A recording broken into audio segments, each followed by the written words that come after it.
Magandang hapon mga ka-happy hour. Narito ang mga balita para sa MBC TV Network News Update 5 PM edition. Higit 1,000 traffic violators nahuli sa unang araw ng No Contact Apprehension Policy. Yan ang MBC TV Network News ni Edniel Parosa. Umabot sa higit 1,000 ang mga nahuling lumabag sa iba't ibang traffic violation sa unang araw ng pagbabalik ng No Contact Apprehension o NCAP. Sa pinakauling datos na inilabas ng MMDA ngayong umaga, 1,112 ang naitalang NCAP apprehensions mula nang ipatupad ang programa kahapon na alas 6 ng umaga. Mayoriya umano sa mga ito ay pagbaliwala sa traffic signs at mga pagdaan sa EDSA busway. Ayon sa ahensya, kumpara sa parehong petsa ng nakarang taon, bumaba ito mula sa higit 3,000 violators na nasilip sa kanilang kamera. Pero hindi lahat ng 3,000 nabanggit ay natikitan, kundi na-monitor lamang sa kamera dahil hindi pa noon in effect ulit ang NCAP. Sabi ni MMDA Chairman Attorney Romando Artes, mistulang natakot ang mga motorista sa pagbabalik na nasabing programa. Personal nating nakita sa command center kung paano sinusuri ng MMDA ang sitwasyon sa major thoroughfares kahit ang mga motorsiklong halimbawa ay dumadaan sa bike lane sa kanang bahagi ng EDSA, nahuhuli ng kamera. Tiniyak naman ni Artes na hindi ginagatasan ng NCAP lalo't una, hindi raw sila kasama sa unang inreklamo sa korte dahil sa mataas na multa.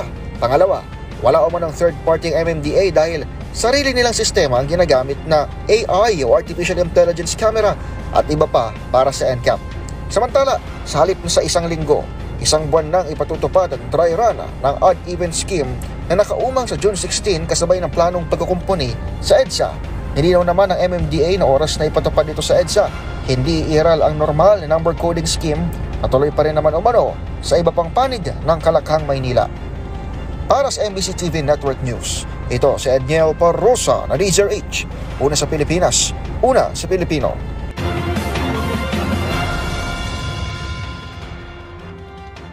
Samantala, mga kondisyon sa deportasyon ni Arnie Teves, inilatag ng Timor-Leste.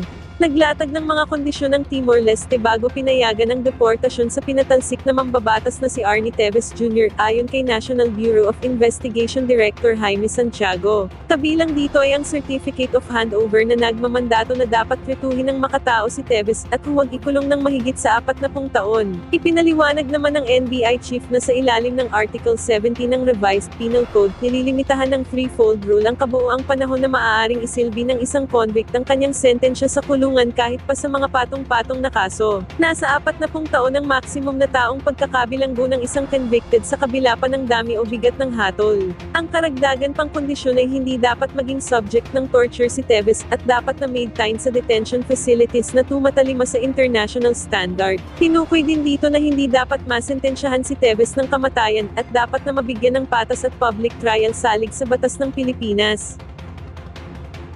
At yan ang mga balita para sa MBC TV Network News Update 5 PM edition. Samahan ninyo kami bukas mula alas 9 ng umaga hanggang alas 5 ng hapon.